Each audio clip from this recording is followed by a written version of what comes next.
இருந்தாலும் இதில் எனக்கு என்னென்னா, இப்போ தமிழ்நாட்டில் நான் பலதரப்பட்ட கூட்டத்தில் பேசி சமீப காலத்தில் பேசியிருக்கிறேன். இந்த எல்கேஜி யூகேஜி படிக்கிற குழந்தைகள் முன்னாடி என்ன பேச சொல்லுவாங்க. எல்கேஜி யூகேஜி அந்த குழந்தைகள். அப்போ நான் எப்போ முடிக்கணுங்கிறது எனக்கு தெரியும். ஏன்னா அதுக்கு ஒரு அறிகுறி. அந்த குழந்தை என்ன பண்ணணும்னா, வரிசையில் இருக்கிறது அப்படி தரையை கீறும். ஏச்சுன்னா அது போதும் அப்படின்னா அதுக்கு முடிச்சுக்கோன்னு அர்த்தம். அதை பார்த்து தான் நான் முடிச்சுக்கிறது வழக்கம். கொஞ்சம் பெரிய ஹைஸ்கூல்னால் யாராவது பசங்க 2-3 பேர் கொட்டாவி விடுவாங்க. அதை பார்த்து அதை முடிச்சுக்கிறது வழக்கம். கல்லூரின்னா விசில் அடிப்பாங்க யாராவது ஒருத்தர் 2 பேர். இப்படி எனக்கு பலதரப்பட்ட எப்போ முடிக்கணுங்கிறதுக்கு அப்படிலாம் அறிகுறி உண்டு. எனக்கு ரொம்ப பிடிச்சது என்னென்னா, இந்த முதியோர் இல்லங்கள் இருக்குது பாருங்கள். முதியோர் இல்லம், பென்ஷனர் அசோசியேஷன்லாம் இருக்குது தமிழ்நாட்டில். எல்லாம் 60-70 வயசுக்கு மேற்பட்டவர்கள். அவங்க கூட்டத்தில் பேசுகிறது தான் எனக்கு ரொம்ப பிடிக்கும். ஏன்னா நான் பாட்டுக்கு பேசிக்கிட்டே இருப்பேன், அவங்களும் அசையாமல் கேட்டுக்கிட்டு இருப்பாங்க. அதுக்கு என்ன காரணம்னா, காது கேட்காது. அது எனக்கு அப்புறம்தான் தெரியும். பேசி முடிச்சுட்டு இறங்கி போனால் அந்த பெஞ்சில் உட்காந்துருக்கிற ஒரு நாற்காலில், என்ன சார் முடிச்சிட்டிங்க போல் இருக்கு அப்படிம்பார். எப்படி சார் கண்டுபிடிச்சிங்க? அதான் இறங்கி வந்தீங்கல்ல அப்படிம்பார். அதனால் அது மாதிரி கூட்டத்தில் ஒன்றும் எனக்கு சுத்தமாக யாரும் இருக்கக்கூடாது எதிரில். இல்லைன்னா அந்த முதியோர் இல்லம் மாதிரி அப்படி காது கேட்காதவங்களாம் உட்காந்துருக்கணும். இங்கே அப்படி இல்லை, எல்லாம் ரொம்ப விழிப்போடு இருக்கீங்க, காதை திறந்து வச்சுக்கிட்டு. அது மாதிரி என்ன போன்ற ஆட்களுக்கு கொஞ்சம் இது பேசுகிறதும் என்ன, சில பேருக்கு என்னென்னா பேச்சு மைக்கை பார்த்ததும் எனக்கு எப்போ நேரங்காலம் தெரியாது, முடிக்கிறதுக்கு தெரியாது. அப்படியும் உண்டு பேச்சாளர்கள் பல ரகம். நான் கூட இப்போ ஒரு ஏற்பாடு பண்ணியிருக்கிறேன். என்னுடைய நண்பர் சுபாஷ்னு ஒருத்தர் வந்திருக்கார். அவர்கிட்ட சொல்லியிருக்கேன், நான் எப்போ முடிக்கணும்னு தோணுதோ அப்போ லேசாக தலையை சொறி நான் முடிச்சுக்கிறேன். என்ன கடிகாரமும் கிடையாது, ஒன்றும் கிடையாது. நான் எப்போ ஆரம்பிக்கிறேன் எப்போ முடிக்கிறேன்னு தெரியாதுன்னு சொன்னேன். இதே மாதிரி கும்பகோணத்தில் சமீபத்தில் ஒரு கூட்டத்துக்கு போகும்பொழுது அந்த ஏற்பாட்டாளரை உட்கார வச்சு, நீ முடிக்கணும்னு தோன்றப்போ தலையை சொரியா நான் புரிஞ்சுக்கிறேன்னு சொல்லிவிட்டு, பெரியோர்களே தாய்மார்களேன்னதும் உடனே தலையை சொன்னார். என்னையா அது உள்ளேன்னா, இல்லை இது தலை அரிக்குது அதனால் சொல்லிடுறேன், நீ அது வேறு மாதிரியாக சொல்லுவேன்னு சொன்னார். அப்படி ஒருத்தர் ஏற்பாடு பண்ணி உட்கார வச்சுருக்கேன் எதிரில். அவர் இன்னும் தலைக்கு கையை கொண்டு போகல. வரிசையில் உட்கார வச்சுருக்கிறேன். ஏன்னா இந்த பேசுகிறவங்களுக்கு அந்த கூட்டம் பார்த்துட்டா முடிக்கிறது எப்போ முடிக்கிறது என்ன எதுன்னு தெரியாது. அது ஒரு பேச்சாளர் அவர் பாட்டு பேசிகிட்டே இருந்தாராம். ரொம்ப நேரம் பேசிகிட்டு இருந்திருக்கார். பேசிகிட்டு இருந்தால் ஒன்றும் புரியல, நேரங்காலம் தெரியல. அவருக்கே தோணி ஒரு கட்டத்தில் அந்த பேசுகிறவருக்கு, ஐயா மன்னிச்சுக்கோங்க, நான் ரொம்ப நேரம் பேசிட்டேன் போல் இருக்கு, எவ்வளோ நேரம் பேசினேன்னு எனக்கே ஞாபகம் இல்லை, இந்த கை கடிகாரத்தை கூட பார்க்க மறந்துட்டேன், என்னை மன்னிச்சுக்கோங்க அப்படின்னாராம். அப்போ கோபமாக ஒருத்தர் எழுந்திரிச்சு, ஏன்யா கடிகாரத்தை தான் மறந்தேன், பின்னாடி மாட்டிருக்கிற காலண்டரையாவது பார்க்கக்கூடாதா அப்படின்னாராம். அப்போ தான் தெரியுது அவன் வாரக்கணக்கில் பேசிக்கிட்டு இருந்திருக்கான். போன வெள்ளிக்கிழமை ஆரம்பித்து இந்த சனிக்கிழமை முடிக்கிறது மாதிரி அப்படி ஆகிடும். ஏன்னா கடிகாரமும் கிடையாது. அது மாதிரி பேசுகிற பேச்சு ஆனால் பேசுனா என்ன சொல்லுவாங்கன்னா, எந்த பேச்சை கேட்டாலும் ஒரு தன்னம்பிக்கை வரணுமா கேட்குறவங்களுக்கு, அதுதான் நல்ல பேச்சு அப்படின்னு சொல்லுவாங்க. கேட்குறவங்களுக்கு ஒரு தன்னம்பிக்கை, வாழ்க்கையில் ஒரு பிடிப்பு வரணும், தன்னம்பிக்கை வரணும். அப்படிப்பட்ட எண்ணத்தில் தான் அவங்கெல்லாம் நல்ல கருத்துக்களை சொல்ல வந்திருக்கிறாங்க. அது என்னென்னா, ஒரு ஒரு ஒரு ஒரு இளைஞன் எங்கெங்கேயோ வேலை தேடி இருக்கான், வேலையே கிடைக்கல. உடனே ஒரு தண்டவாளத்தில் போய் தற்கொலை பண்ணி தண்டவாளத்தில் தலையை வச்சு படுத்துட்டானான். யாரும் வேலை கொடுக்கல, தண்டவாளத்தில் போய் தற்கொலை பண்ணி எடுத்து படுத்துருக்கான். அப்போது 2 பக்கமும் திரும்பி பார்க்குறான், ரயிலே வரல. என்னடா தற்கொலை பண்ணால் கூட ரயில் வர மாட்டேங்குது அப்படின்னு சொல்லிட்டு பார்த்துருக்கான். யாரோ ஒருத்தர் பேசிகிட்டு இருக்கார், ஒரு திடலில் கூட்டம், பெரியவர் பேசிகிட்டு இருக்கார். நம்ம அந்த பெரியவர் போய் கொஞ்ச நேரம் அந்த கூட்டத்தையாவது கேட்டுட்டு வருவோம், ரயில் வர்ற பாட்டை காணும், அப்புறம் தலையை வச்சு படுத்துக்குவோம் அப்படி நேராக அந்த கூட்டத்துக்கு போனால் ஒரு திடலில் ஒரு பெரிய மனுஷன் பேசிகிட்டு இருக்கார். தன்னம்பிக்கை, வாழ்க்கையில் இளைஞர்கள் ரொம்ப தன்னம்பிக்கையோடு இருக்கணும் அப்படி இப்படின்னு பேசிகிட்டு இருக்கார். இவன் போய் உட்காந்து கேட்டான். இந்த இளைஞன் 1 மணி நேரம் கேட்டான். 2000 பேர் உட்காந்து கேட்டுக்கிட்டு இருந்தாங்க. உடனே கூட்டம் முடிஞ்சுது. கூட்டம்லாம் கலைஞ்சி போச்சு. அந்த பெரியவர் பேசிக்கிட்டு இருந்தார், அவரை போய் இவன் சந்தித்தான். இளைஞன், ஐயா நான் தற்கொலை பண்ணிக்கணுங்கிற எண்ணத்தோடு வந்தேன், தண்டவாளத்தில் தலையை வச்சு படுத்தேன், ரயில் வரல, அந்த நேரம் உங்கள் பேச்சு குரல் தான் கேட்டுது, நான் உங்கள் பேச்சை கேட்டேன், 1 மணி நேரம் கேட்டேன், கேட்டு முடித்ததுக்கப்புறம் என்னுடைய எண்ணத்தை நான் மாற்றிக்கிட்டேன், நான் இனிமேல் தற்கொலை பண்ணிக்க மாட்டேன் அப்படின்னா. அவர் பேச்சாளருக்கு ரொம்ப பெருமை. இதுதான் ஒரு பேச்சுக்கு அடையாளம், இப்படி தான் இருக்கணும். சரி, அந்த முடிவுக்கு எப்படி நீ வந்தேன்னு கேட்டார். இப்போ உங்கள் பேச்சை இந்த கூட்டத்தில் எவ்வளோ பேர் கேட்டுக்கிட்டு இருந்தாங்க சார் அப்படின்னு கேட்டான். ஒரு 2000 பேர் இருக்கும்பா அப்படின்னார் அவர். அப்போ அந்த இளைஞன் சொன்னானா, ஒரு 2000 பேரை ஒரே நேரத்தில் சாகடிக்கிற நீ உயிரோடு இருக்கிறப்போ நான் எதுக்கு சார் சாகணும்? நான் இது வரைக்கும் யாருக்கும் எந்த கெடுதலும் பண்ணலை, நான் இனிமேல் சாக மாட்டேன் சார்ட்டு போயிட்டானா. அப்படி கேட்குறவங்களுக்கு ஒரு தன்னம்பிக்கை வரணும். அது எப்படியோ வந்தால் போகிறோம். இப்போ எங்கள் பேச்சை கேட்டுவிட்டோம், அந்த ரகத்தில் வந்தாலும் சரி தான். வாழ்க்கையில் ஒரு பிடிப்பு வரணும். அப்படிங்கிறது தான் ஒரு சிறந்த பேச்சுக்கு அடையாளம்னு சொல்லுவாங்க. அப்படி அது பண்ணுறது. இதில் என்னென்னா, இந்த மனிதனுக்கு அந்த சிரிப்பு இருக்குது பாருங்கள், அதை பற்றி சொல்லுவாங்க. நகைச்சுவை குடும்பத்தில் நகைச்சுவை உணர்வு இருந்ததுன்னா குழப்பமே வராதுன்னு சொல்லுவாங்க. இந்த பேச்சாளர்கள் என்னென்னா, சில பேர் தெளிவாக பேசி குழப்புறவங்க இருக்கிறாங்க, குழப்பமாக பேசி தெளிவுபடுத்துகிறவங்க இருக்கிறாங்க. அப்படிப்பட்ட பேச்செல்லாம் உண்டு. குழப்பமாக பேசி தெளிவுபடுத்துறது யாருன்னா சித்தர்கள். நம்ம பழைய சித்தர் பாட்டெல்லாம் பார்த்திங்கன்னா படிக்கிறதுக்கு குழப்பமாக இருக்கும், ஆனால் அது கருத்து தெளிவாக இருக்கும். அதுதான் குழப்பமாக பேசி தெளிவுபடுத்துகிறவரெலாம் பழைய நம்ம சித்தர்கள். தெளிவாக பேசி குழப்புறவங்க இருக்கிறாங்க சில பேச்சாளருக்காக. ஒருத்தன் ஆடு மேய்ச்சிக்கிட்டு இருந்தானா, ஒரு ஆடு மேய்ச்சிக்கிட்டு இருந்திருக்கிறான் ஒரு திடலில். அந்த ஆடு மேய்க்கிற அந்த ஆள் ரொம்ப தெளிவாக பேசணும்னு நினைக்கிறவன்.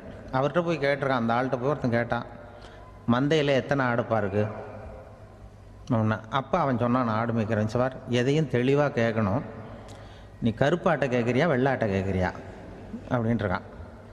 கருப்பாடு அது ஒரு 50 இருக்குது அப்படின்னா. சரி, வெள்ளாடு எத்தனை இருக்குது அப்படின்னா, அதுவும் 50 தான் இருக்குது அப்படின்ட்டுருக்கான். இன்னும் ரெண்டும் ஒரே ஆன்சர் தானே சொல்கிறான் அப்படின்னு சொல்லி, சரி இந்த ஆடெல்லாம் எவ்வளவு புல் சாப்பிடும் ஒரு நாளைக்கு? சார் மறுபடியும் தெளிவாக கேளுங்க, கருப்பாடா வெள்ளாடா? கருப்பாடு அப்படின்னா 10 கிலோ சாப்பிடும். சரி, வெள்ளாடு அதுவும் 10 கிலோ சாப்பிடும். ரெண்டுக்கும் அதே தான் சொல்கிறான். சரிப்பா, இது எல்லாம் எவ்வளவு பால் கறக்கும் இந்த ஆடெல்லாம்? சார் திருப்பி சொல்ல, தெளிவாக கேளுங்க, கருப்பாடா வெள்ளாடான்னா? கருப்பாடு தினம் 5 லிட்டர் கறக்கும், வெள்ளாடு அது 5 லிட்டர் தான் கறக்கும் அப்படின்னா. இப்படியே இவன் தெளிவாக பேசி இவன் என்ன சொல்லிட்டு வரான்னு தெரியல. ரெண்டும் ஒரே ஆன்சர் தான், அப்புறம் எதுக்கு பிரித்து பேசுகிற, ரெண்டும் ஒன்று தாடா சொல்கிறேன்னு இருக்காரு. அப்படி இது ஆரம்பத்திலே கேட்டால் சொல்லிட்டு போகிறேன். ஏன் அப்படி தெளிவாக பிரித்து கேட்குறேன்னா, அந்த கருப்பாடெல்லாம் எதிர்த்த வீட்டுக்காரனுக்கு சொந்தம் அப்படின்னா. சரி, வெள்ளாடு அதுவும் எதிர்த்த வீட்டுக்காரனுக்கு தான் சொந்தம் அப்படின்னா. இப்போ என்ன பேச, நான் தெளிவாக பேசி குழப்பிக்கிட்டு இருக்கான்னு அர்த்தம். இப்போ எதுக்கு இந்த அறிகுறியை சொல்கிறேன்னா, நான் பேசுகிறது கூட அப்படி தான் இருக்கும். ஏன்னா குழப்பமாக பேசி தெளிவுபடுத்துகிறவர்கள் பின்னாடி வராங்க, அவங்க அதனால் நம்மளால் முடிஞ்ச வரைக்கும் கொஞ்சம் தெளிவாக பேசி உங்களை குழப்பி வச்சோம்னா அவங்க பின்னாடி பார்த்துக்குவாங்க. அதுதான் எனக்கு எங்கள் ஊர்லேயே ஒரு பேர். எங்கள் ஊர் நண்பர்கள் கூட இங்கே வந்திருக்கிறாங்க. எங்கள் ஊரில் இருக்கிறவங்க இந்த ஊரில் வேலை பார்க்குறாங்கங்கிறது எங்கள் ஊர் பக்கத்து ஊர் இப்போ தான் தெரியும். வந்த பிறகு நண்பர்கள்லாம் பார்த்தாங்க. எங்கள் ஊர் பையங்கள்லாம் இங்கே இருக்கிறாங்கங்கிறது எனக்கு இப்போ தான் தெரியும். எங்கள் ஊரில் அவங்களுக்கு தெரியும் எனக்கு பேர் என்னென்னா, எல்லாம் நல்லா செய்வேன், கொஞ்சம் பொய் சொல்லுவேன் அப்படிம்பாங்க. அதுக்கு இப்போவும் சொல்லுவாங்க. எங்கள் ஊரில் ஒரு பெரியவர் கேட்டார், உனக்கு சின்ன வயசுலேயே உனக்கு ரேடியோவில் வேலை கிடைக்கும்னு எனக்கு தெரியும்ப்பா அப்படிம்பார் ஒரு தாத்தா. அது எப்படி தாத்தா உங்களுக்கு தெரியும், அவ்வளோ தீர்க்க தரிசனமா? ஆனால் இல்லை நீ சின்ன வயசில் கூட ஒரு பொய்யை கூட நிஜ மாதிரி பேசுவேன், அதனால தான் உனக்கு அங்கே வேலை கிடச்சிது அப்படின்னு சொல்லுவாங்க. அது மாதிரி இந்த பொய் சொல்கிறதுல கொஞ்சம் அதுதான் என்கிட்ட உள்ள குறையை தவிர, கொஞ்சம் பொய் சொல்லுவேன், வேறு மற்றதெல்லாம் தெளிவாக இருக்கும். இதுவே சொன்னாராம். அதாவது கடவுள்கிட்ட போய் புகார் பண்ணாங்களாம். கடவுள்கிட்ட போய் ஒருத்தர் புகார் பண்ணியிருக்கிறார், நீ படைத்த மனுஷன்லாம் பூலோகத்தில் பொய் சொல்கிறாங்க, ரொம்ப எல்லோரும் பொய் சொல்கிறாங்க, நீ படைத்த மனுஷன் சரியா இல்லை அப்படின்னு கடவுள்கிட்ட போய் புகார் பண்ணாங்களாம். அப்போ கடவுள் சொன்னாராம், என்னை யாரும் ஏமாற்ற முடியாதுப்பா, நான் அதுக்கு ஒரு ரிமோட் கண்ட்ரோல் மாதிரி ஒன்று வச்சுருக்கேன், இங்கே பாரு, எதிர்த்தாவில் பாரு என்ன தெரியுது அப்படின்னா பிரம்மாண்டமான செவுரு, அதில் லட்சக்கணக்கான எலக்ட்ரிக் பல்புலாம் சொருவிருக்கு, அதெல்லாம். அப்போ கடவுள் சொன்னாராம், புகார் சொன்னவனை கூப்பிட்டு, இதை பாருப்பா, எலக்ட்ரிக் பல்பு, பூலோகத்தில் நாம் படைத்த மனிதர்கள் யாராவது பொய் சொன்னால் இங்கே விளக்கு எரியும், எந்த ஏரியாவில் எவ்வளவு விளக்கு எரியுது அப்படிங்கிறத பார்த்து நான் கண்டுபிடிச்சிருவேன். நான் படைத்த மனிதர்களை என்னை ஏமாற்ற முடியாது, எவ்வளவு பேர் எங்கே பொய் சொல்கிறாங்கிறது இந்த விளக்கை பார்த்து கண்டுபிடிச்சிருவேன் நான் கடவுள். இப்படி சொல்லிகிட்டு இருக்கும்பொழுது எல்லா விளக்கம் எரிஞ்சுதான். அப்போ புகார் பண்ணவங்க கேட்டிருக்கான், இது ஏதாவது ஒயரிங்கில் கோளாறாக இருக்குமா சார், இது ஏன் இப்படி எல்லாம் எரியுது அப்படிங்கிறப்ப கடவுள் சொன்னாராம், இல்லை இப்போ பொறு, இப்போ வந்து சிங்கப்பூரில் தென்கட்சி சுவாமிநாதன் பேசிக்கிட்டு இருக்காரு, இன்னும் ஒரு 15-20 நிமிஷத்தில் சரியாக போடும் அப்படின்னாராம். அப்படி சொல்லுவாங்க என்னை பற்றி. கொஞ்சம் பொய் சொல்கிறதுங்கிறது, அதுக்காக உங்ககிட்ட வந்து பொய் சொல்ல முடியாது. நான் பொய் சொல்கிறதுனா அந்த முன்னாடி சொன்ன முதியோர் இல்லம் அங்கே வேணால் சொல்லலாம், எதை சொன்னாலும் கேட்க போகிறதில்ல, அப்படி சொல்லலாம். ஏன்னா இப்போ இதில் என்னென்னா, இவங்க ஐயாக்கெல்லாம் இங்கே வந்ததும் பெரியவங்கள்லாம் சொன்னாங்க, முஸ்தபா சார்லாம் சொன்னார், இங்கே வந்து முன்னாடிலாம் எங்கள் மனிதர்கள் எந்த அளவுக்கு இப்போ வந்து ரொம்ப ஆக்கப்பூர்வமாக வளர்ந்துருக்கிறார்கள். முன்னாடிலாம் சினிமா நடிகர்களுக்கு தான் இது மாதிரி கூட்டங்கள்லாம் வரும், சினிமா சம்மந்தப்பட்டவங்களுக்கு இது மாதிரி ஏதாவது நல்ல விஷயங்களை பேசுகிறவங்களுக்கு கூட்டம் வர்றது வந்து ஒரு பெரிய ஆரோக்கியமான அறிகுறி, எங்களுக்கெல்லாம் ரொம்ப மகிழ்ச்சியாக இருக்குது சார்னு சொன்னார். அது இப்போ அதுக்கு தான் வந்திருப்பீங்க, வேறு ஒன்றும் இப்போ எங்கள் முகத்துக்காக வந்திருக்க போகிறீங்க, அப்படி ஒன்றும் கவர்ச்சியான முகமா அதுவும், அதனால் வந்து முகத்தை பார்க்குறதுக்கு தான் வந்திருக்கிறாங்க அப்படின்னு சொல்லி. ஆனால் இந்த ரேடியோவில் நான் கொஞ்ச காலம் வெளியில் தெரியாமல் இருந்தேன். அப்போ என்ன பண்ணுவாங்கன்னா, என்ன ரேடியோ வருவாங்க, எங்கள் ரேடியோ ஸ்டேஷனுக்கு வருவாங்க, சார் அந்த தினம் ரேடியோவில் பேசுகிறாரு இன்று ஒரு தகவல், அவர் முகத்தை பார்த்துட்டு போகணும் சார் அப்படின்ட்டு வருவாங்க. ஏன்னா இப்போ தொலைக்காட்சியில் வர்றதில்லை. அதில் என்னென்னா, அப்படி ஒரு தடவை வர்றவங்க அடுத்த தடவை வர்றதில்லை. அப்போ தான் புரியுது, ஓஹோ அவங்க ஆள் யாருன்னு தெரிஞ்சுக்கிறதுக்கு தான் வராங்க, வேறு ஒன்றும் ஒரு பெரிய கவர்ச்சி. அதனால் இந்த கூட்டம் வந்து ஏதோ எங்களுடைய கவர்ச்சின்னா அவர் ஐயா சுகிசிவம் கொஞ்சம் கவர்ச்சியாக தெரிகிறார், அதனால் அவருக்காக அந்த கூட்டமாக வேணா இருக்கலாம், வேறு எனக்கு அந்த நம்பிக்கை இல்லை. ஐயா சாலமன் பாப்பாவுக்கு சுத்தமாக அந்த நம்பிக்கை இருக்காது. அதனால் நாங்கள் வந்து ஏமாந்து போட மாட்டோம், ஏதோ எங்களை பார்க்க தான் வந்திருக்கிறாங்க எல்லோரும் அப்படின்னு. என்ன அவங்களுக்கு கருத்துன்னா, நல்ல குடும்பம், நல்ல மகிழ்ச்சியாக வாழ்வது எப்படி, நல்ல குடும்பத்தை எப்படி நடத்துறது, இது மாதிரி நல்ல கருத்துக்களை இப்போ ஜனங்கள்கிட்ட பரிமாறிக்கணும்னு இந்தியாவிலையும் தமிழ்நாட்டிலையும் சில நிகழ்ச்சிகளை அவங்க நடத்திட்டு இருக்கிறாங்க. ஐயா அவர்கள் கிராமப்புறங்களில் நகர்ப்புறங்கள்லாம் ஜனங்களை கூப்பிட்டு நல்ல விஷயத்தை சொல்லுது. குடும்பங்கிறது இப்போ வந்து ரொம்ப கஷ்டம். இப்போ எப்படின்னா, ஒரு 600 வருஷத்துக்கு முன்னாடி மனுஷனுக்கு இருந்த நெருக்கடி இருக்குது பாருங்கள், ஒரு 600 வருஷத்துக்கு முன்னாடி மனுஷனுக்கு எவ்வளோ நெருக்கடி இருந்ததோ அதுபோல் 40 பங்கு இப்போ அதிகமாகிட்டு தான் கண்டுபிடிச்சி சொல்லியிருக்கிறாங்க. அவ்வளவு நெருக்கடிக்கு மத்தியில் நாம் வாழ்ந்துக்கிட்டு இருக்கிறோம். ஒரு 600 வருஷத்துக்கு முன்னாடி என் தலையில் 1 கிலோ வச்சுக்கிட்டு நின்னேன்னு வைங்க, இப்போ 40 கிலோ வச்சுக்கிட்டு நிற்கிறேன். அப்படி ஒவ்வொரு மனுஷனுக்கும் வாழ்க்கையில் நெருக்கடி அதிகமாக போச்சு. இப்போ இந்த நெருக்கடியில் முன்னாடிலாம் யாரோ ஒருத்தர் தான் தியானம் பண்ணுவாங்க. தியானம்னா ஒருத்தர் 2 பேர் காட்டுக்கு போய் தியானம் பண்ணிகிட்டு இருப்பாங்க 600 வருஷத்துக்கு முன்னாடி. இப்போ வீட்டுக்கு வீடு தியானம் நடக்குது. ஏன்னா அந்தளவுக்கு வாழ்க்கையில் ஒரு நிம்மதி வேணும் அப்படின்னு சொல்லி பண்ணிட்டாங்க. அதுக்கு தான் இயற்கை கொடுத்துருக்கிற ஒரு இயற்கையான வைத்தியம்தான் சிரிப்புங்கிறது. இதை பற்றி பெரியவங்கள்லாம் இப்போ ஆராய்ச்சி பண்ணிகிட்டு இருக்கிறாங்க. சிரிப்புங்கிறது நாம் பிறந்து ஒரு 6 மாதத்தில் தான் முதல் தடவையாக விவரமாக சிரிக்க ஆரம்பிக்கிறோமா. நம்ம பிறந்து 6 மாதத்துக்கு, அதாவது முதல் தடவை சிரிக்க ஆரம்பிக்கிறது ஒரு 6ஆவது வாரம், 1.5 மாதத்தில் தான் குழந்தை வந்து விவரமாக சிரிக்க ஆரம்பிக்குது. அப்புறம் அப்படியே சிரிக்க ஆரம்பிக்கிறோமா. அதெல்லாம் இப்போ கணக்கு எடுத்துருக்குறாங்க. ஒரு குழந்தை ஒரு நாளைக்கு 200 தடவை சிரிக்குதான் ஒரு குழந்தை. பெரியவங்கள்லாம் 15 தடவை சிரிக்கிறாங்களாம். 200 தடவை சிரிச்சுக்கிட்டு இருந்த நாம் அப்படியே குறைஞ்சி 15 ஆகிட்டு. அதனால தான் இருதய நோயெல்லாம் வருது, ஹார்ட் அட்டாக்லாம் வருதுன்னு கண்டுபிடிச்சிருக்கிறாங்க. 200 சிரிப்புக்கு வந்து அது வந்து இயல்புத்தன்மை, மனுஷனுடைய இயல்புத்தன்மை சிரிக்கிறது. அதுக்கு ஜோக்கே தேவைப்படாது. ஆனால் இப்போ காலங்காலமாக நாம் என்ன போதிக்கப்பட்டு வந்திருக்கிறோம்னா, சிரிப்புங்கிறது ஒரு பாவமான செயல்.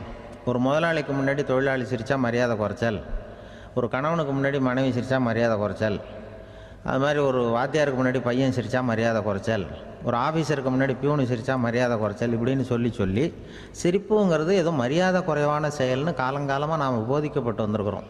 இப்போ மரபு ரீதியாகவே அந்த சிரிப்பு வந்து நம்மகிட்ட சிறைப்பட்டு தான், அடங்கி போச்சு.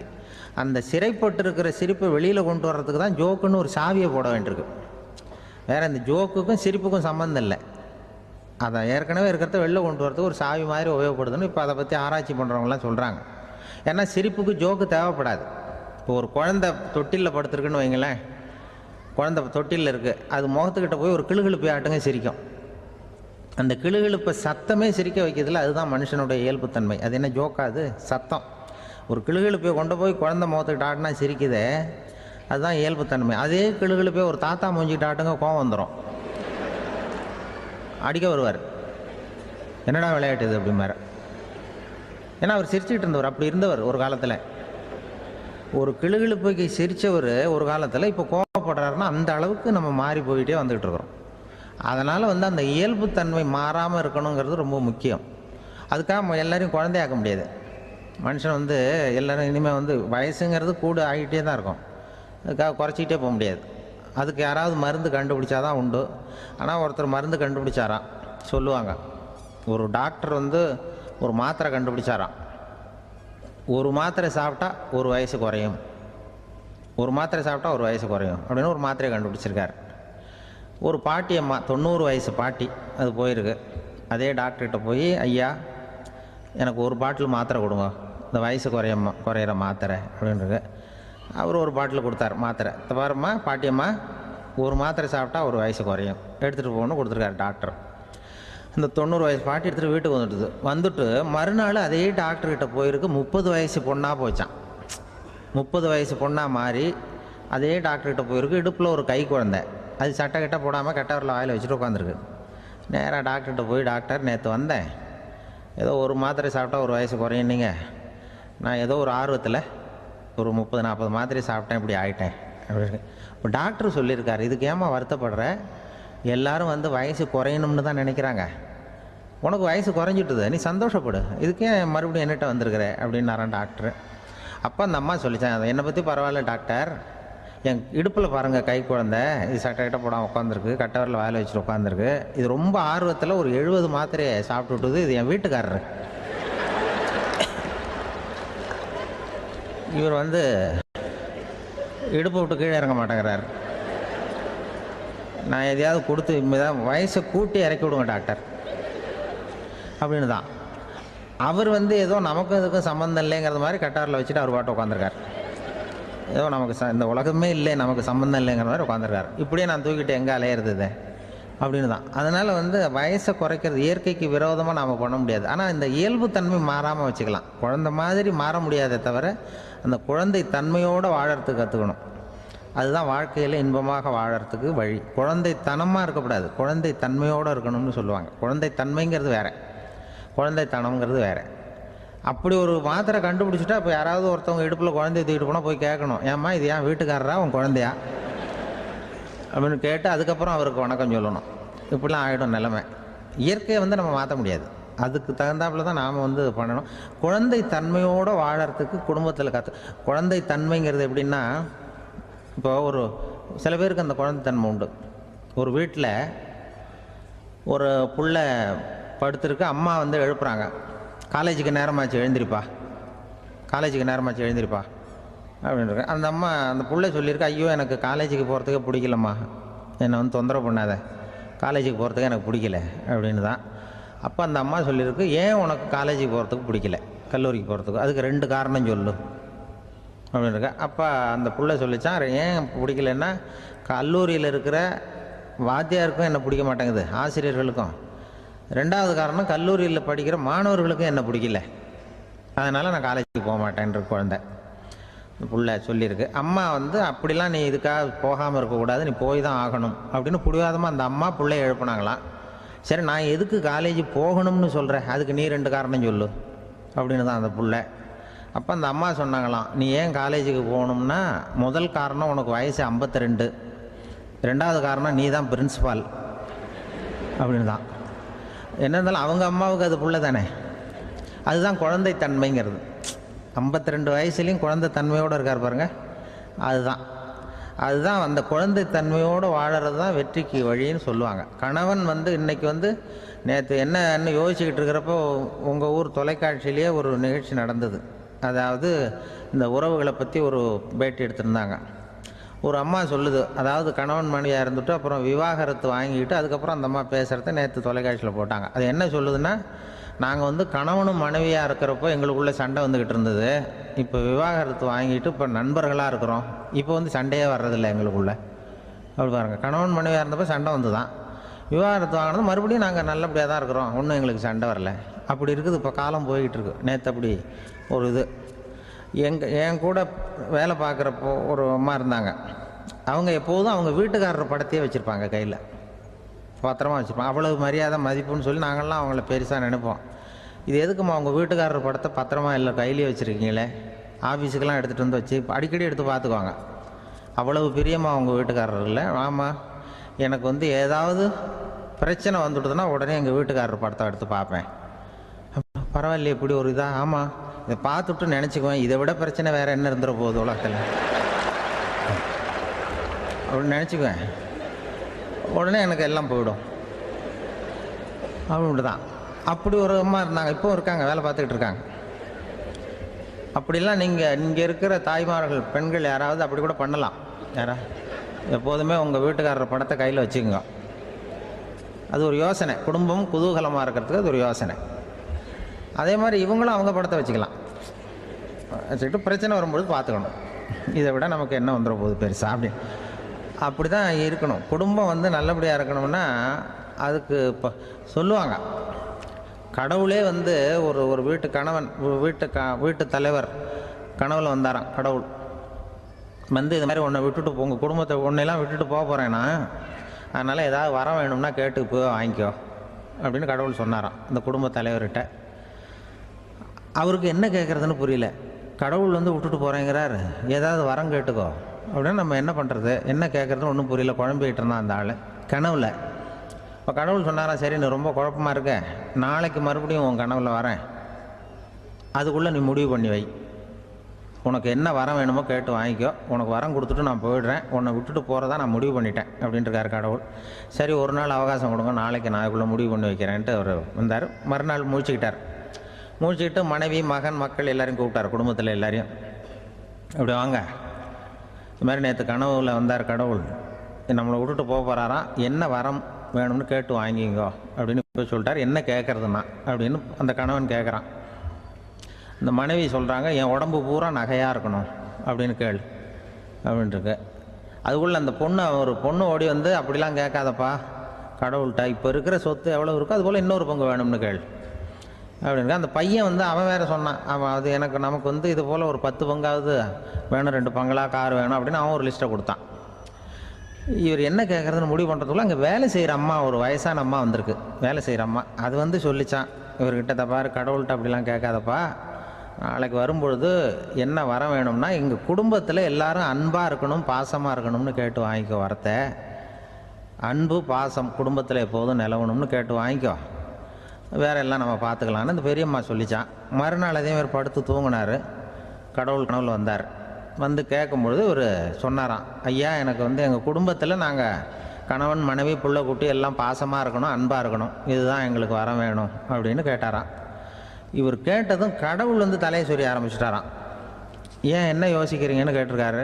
நீங்கள் அன்பாக பிரியமாக இருந்தீங்கன்னா அப்புறம் ஏன் நான் உங்களை விட்டுட்டு போக போகிறேன், நான் ஏற்கனவே இல்லைங்கிறதுனால தான் உங்களை விட்டு போகலாம்னு முடிவு பண்ணியிருந்தேன்.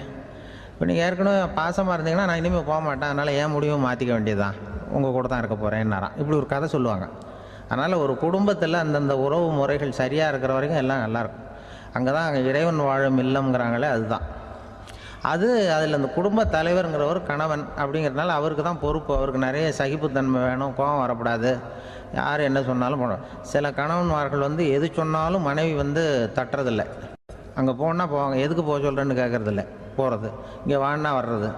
திருவள்ளூர் மனைவி இருந்தாருன்னு சொல்கிறாங்கல்ல, அது மாதிரி. அது எப்படின்னா ஒருத்தர் சொன்னார், அது அப்படி இல்லை, அதுக்கு ஒரு கதை சொன்னார்.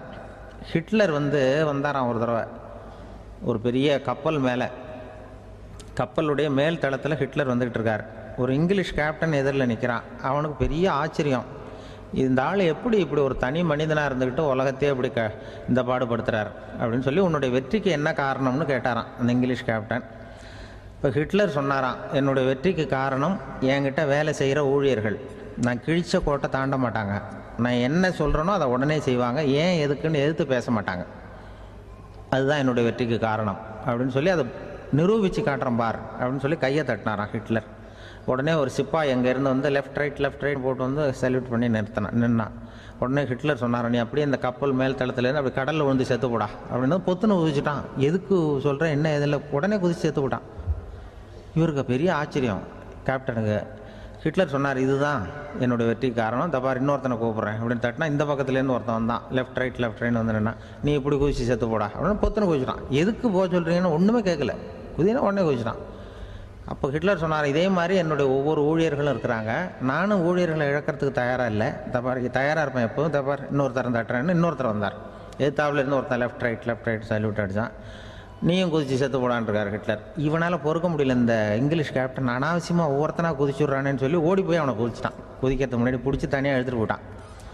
தனியாக எடுத்துகிட்டு போய் அந்த சிப்பாய்கிட்ட கேட்டாரான் அந்த இங்கிலீஷ் கேப்டன், ஏன்ப்பா அந்த ஆள் குதிக்க சொல்கிறான்னா நீ ஏன் எதுக்குன்னு கேட்குறது இல்லையா, உடனே குதித்து செத்து போகிறீங்களே, இதெல்லாம் என்ன அநியாயம் அப்படின்ட்டுருக்கான் அந்த இங்கிலீஷ் கேப்டன் கையை பிடிச்சிக்கிட்டு. உடனே அந்த சிப்பாய்க்கு கோவம் வந்துட்டு தான், உடையா கையை, இவன்ட்ட வேலை பார்க்குறத விட உழுந்து செத்து போகலான்னு நான் குதிக்கிறான், என்ன அனாவசியமாக எதுக்கையா இருக்க சொல்கிறேன் அப்படின்னு சொல்லி குதிச்சுட்டானா. அதனால் இந்த உடனே சொல்கிறத செய்கிறாங்க பாருங்கள், அவங்கள நம்பக்கூடாது. கணவன்மார்களுக்கு ஒரு எச்சரிக்கை, சொல்கிறத உடனே செஞ்சுருவாங்க மனைவி, நீ அங்கே போனால் போங்க வரணும் அது ஹிட்லர் மாதிரி நினைக்கிறாங்கன்னு அர்த்தம். இதுகிட்ட பேசிக்கிட்டு இருக்கிறத விட சொல்கிறத செஞ்சுட்டு போடுவோமே, அப்படி சமாளிக்கிற கணவன்மார்கள் உண்டு. குடும்பத்தில் அப்படிலாம் இருந்து சமாளிக்கிறாங்க. குடும்பத்தில் ஒருத்தர் அனுசரிப்பு தன்மைங்கிறது ரொம்ப அவசியம். கணவன் மனைவின்னா அனுசரித்து போகணும்னு சொல்லுவாங்க. அதாவது ஒரு கணவன் அதுக்காக தான் அந்த காலத்துலலாம் ஒரு வீட்டுக்கு மாப்பிள்ளை தேடுறதுங்கிறது ஒரு பெரிய குடும்பத்தை நிர்வகிக்கிற அளவுக்கு ஒரு கணவனாக வரக்கூடிய எப்படி இருக்கணும் அப்படின்னா, அந்த காலத்தில் புலி வேட்டைக்கு போகணும். ஒரு பொண்ணுக்கு மாப்பிள்ளை தேடுறதுன்னா நம்ம தமிழ் பழக்கம் என்னென்னா, காட்டுக்கு போய் ஒரு புலியை வேட்டையாடிட்டு வரணும், அந்த புலி பல்லு அல்லது நகத்தை கொண்டுட்டு வரணும் அந்த இளைஞன், அதை வீட்டில் கொடுப்பான், அதை தான் கட்டி அதை இதாக கட்டுவாங்க, மாலையாக போடுவாங்க, தாலியாக கட்டுவாங்க. அதாவது வீரம் இருக்கா பையனுக்குன்னு பார்ப்பாங்க. ஒரு பொண்ணு வேணும்னா நீ முதல்ல வீட்டுக்கு பொண்ணு கேட்க போகக்கூடாது, காட்டுக்கு போகணும், போய் புளியை கொண்டு வா, அதுக்கப்புறம் தான் உனக்கு பொண்ணு அப்படின்னு சொல்லுவாங்க. இப்போவெல்லாம் ஏன் போகிறது இல்லைன்னா, இப்போலாம் ஒருத்தனை காட்டுக்கு போய் புலிப்பல் கொண்டு வான்னா புலி தான் மாப்பிள்ளையாக வரும். அதனால தான் இப்போ போகிறதில்ல யாரும் காட்டுக்கு. அப்போ பெண்களும் ரொம்ப வீரமாக இருந்தாங்க. பெண்கள் மூலம் அந்த காலத்தில் எப்படின்னா, முறத்தாலேயே புலியை துரத்துவாங்களாம். நம்ம பழைய பாட்டிலெல்லாம் பார்த்துருப்பீங்க, முறத்தால் புலியை விரட்டினாங்கன்னு வரும் பழைய பாட்டு. அந்த அளவுக்கு பெண்களுக்கு வீரம்.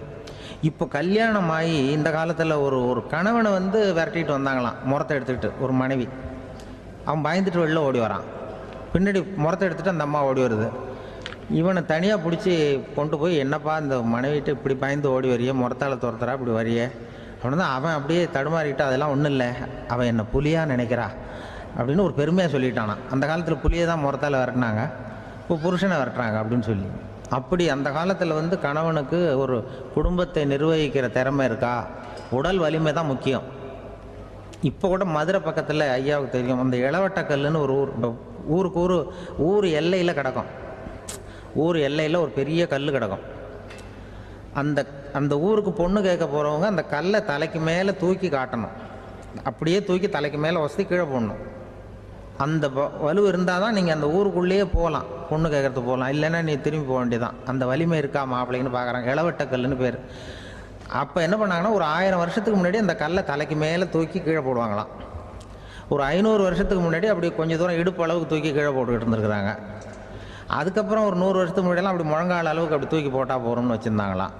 இப்போ நான் அந்த ஊருக்கு என் கூட பழனிசாமின்னு ஒருத்தர் இருக்கார், அவர் போய் உனக்கு எப்படிப்பா இந்த ஊரில் கல்யாணம் ஆச்சு அப்படின்னா, இப்போலாம் நாங்கள் தொட்டு கும்பிட்டா போகிறோம், அதை அசைக்கிறது கூட இல்லை. அப்படி ஆகிட்டுது. ஒரு குடும்பத்தை கணவனாக வரப்போகிறவனுக்கான தகுதி அந்த காலத்தில் அப்படி இருந்துதான்.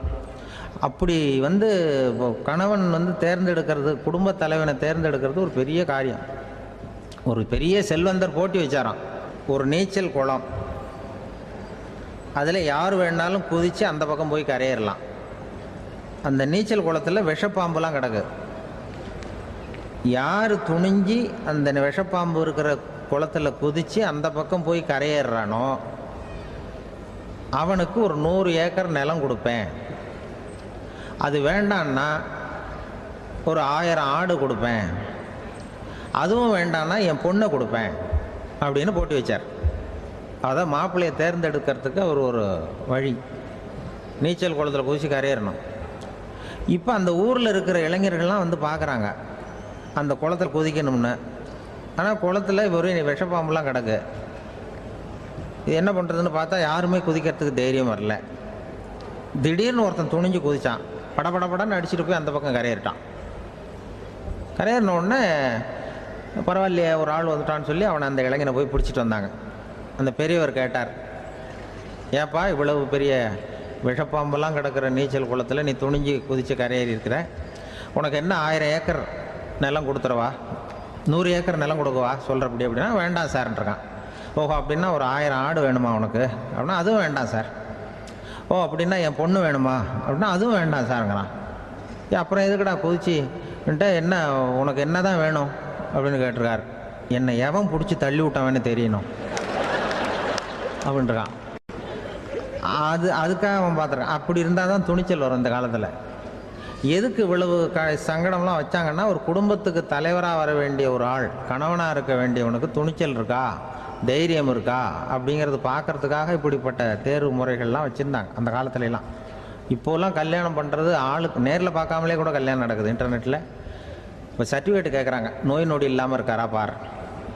காட்டுக்கெலாம் போக வேண்டாம், நேராக ஆஸ்பத்திரிக்கு போய் ஒரு சர்டிஃபிகேட் வாங்கிட்டு வா, உனக்கு ஒன்றும் வியாதி இல்லைன்னு ப்ரூவ் பண்ணு, அதுக்கப்புறம் பார்த்துக்கலாம், மற்றதை பேசுவோம் அப்படின்னு சொல்லி அப்படி இருக்குது நிலைமை. அதனால் குடும்பத்தில் அந்த கணவனாக இருக்கிற வேண்டியவனுக்கு பொறுப்பு அதிகம். ஏன்னா எல்லாத்தையும் அனுசரித்து போக வேண்டியதாக வந்தான்.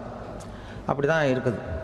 அந்த கணவன் மனைவிக்குள்ளே விட்டு கொடுக்கறது அதெல்லாம் பற்றி நிறைய எல்லாரும் ஏற்கனவே நம்ம புலவர்கள்லாம் பாடியிருக்காங்க. எல்லோரும் சொல்லுவாங்க, ஒரு கணவன் ஒரு குழந்தை பிறந்து தான் ஒரு வீட்டில், அந்த குழந்தைக்கு என்ன பேர் வைக்கிறதுங்கிறது ஒரு தகராறு. இந்த குழந்தைக்கு என்ன பேர் வைக்கிறதுங்கிறதுல தகராறு வந்துடுது. யார்? கணவனுக்கும் மனைவிக்கும். அவன் என்ன சொல்கிறான், எங்கள் அப்பா பேரை தான் வைக்கணுங்கிறான் அவன்.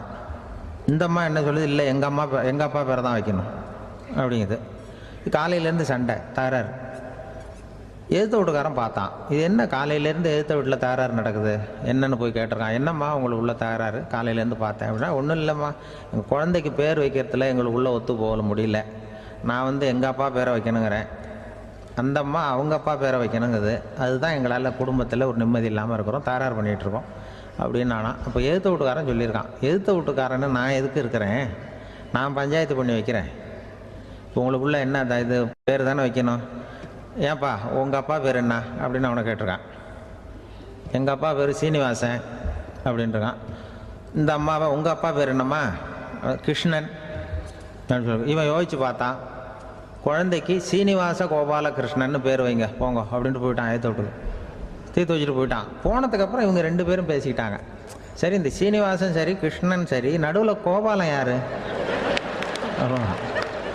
அப்படின்னு சொல்லி அவனை போய் இழுத்துட்டு வந்தான். எழுத்து வீட்டில் போய் அது யார்ரா, அது இங்கே வா, அது யார்ரா கோபாலன் அப்படின்னா, அது எங்கள் அப்பா பேர்,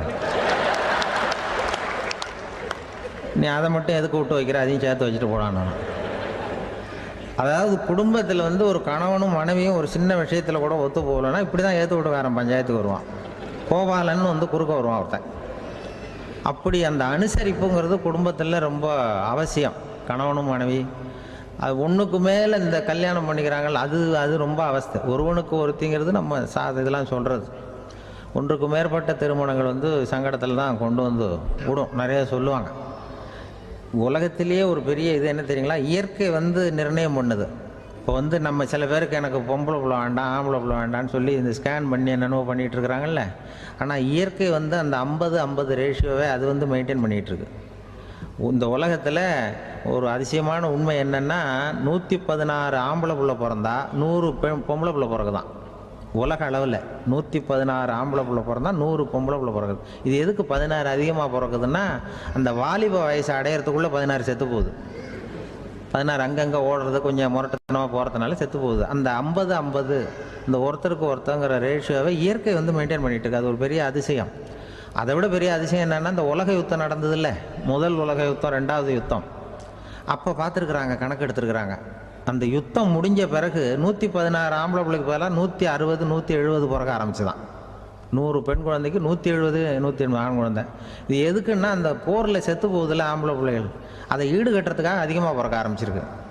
அந்த அளவுக்கு இயற்கை ஒரு பெரிய ரேஷியோவை மெயின்டைன் பண்ணுது. அதாவது ஒருவனுக்கு ஒருத்திங்கிறத அது சொல்லிகிட்டு இருக்கு. புறாவெல்லாம் வளர்த்திங்கன்னா, நான் கூட புறா வளர்த்துருக்குறேன் ஊரில்.